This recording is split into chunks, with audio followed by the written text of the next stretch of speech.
बिस्मिल्लाहिर्रहमानिर्रहीम, अस्सलाम वालेकुम। एवन टीवी के न्यूज़ स्टूडियो से मैं हूं अली शाबासी और मैं हूं आयशा हमीद। नजर डालते हैं हेडलाइंस की जानिब। वज़ीर-ए-आज़म शहबाज शरीफ आज मुत्तहिदा अरब अमारात रवाना होंगे। वज़ीर-ए-आज़म की सदर UAE शेख मोहम्मद बिन ज़ायद से मुलाकात शेड्यूल, बाहमी दिलचस्पी समेत इलाकाई आलमी मामलात पर बातचीत होगी।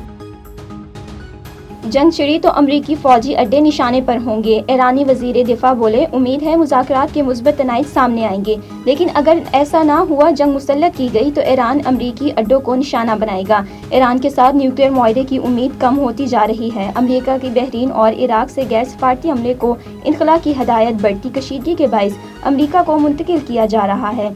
मशरिकी वस्ता में कशीदगी, खाम तेल की कीमतों में 5% इजाफा।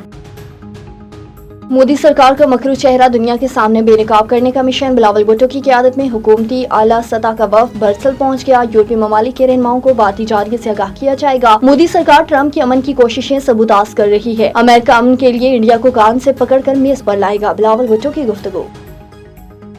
हुकूमत का नए टैक्स लगाने का इशारा, कवानीन पर अमल ना हुआ तो 400 से 500 अरब के टैक्स लगाना पड़ेंगे। वफाकी वजीर खजाना ने खतरे की घंटी बजा दी। 2 तरीके हैं, टैक्स लगाएं या इन्फोर्समेंट से टैक्स इकट्ठा करें। कानून साजी के लिए 2 ऐवानों से बात करेंगे। तनख्वाहदार तबके को हर मुमकिन हद तक रिलीफ दिया। हुकूमत कर्ज लेकर रिलीफ दे रही है। ज़रूरी शोबे पर कोई इजाफी टैक्स नहीं लगाया। NFC पर सूबों की मुशावरत के बगैर कुछ नहीं होगा। कम से कम उजरत ना बढ़ने की वजह सनतकार करार।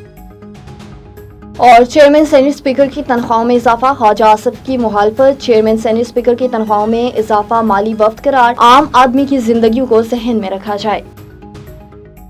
एवन टीवी के न्यूज़ स्टूडियो से फिलहाल इतना ही। मजीद किसी भी खबर से बाखबर रहने के लिए देखते रहिए A1 TV। A1 TV, सब पे नजर, अंदर की खबर।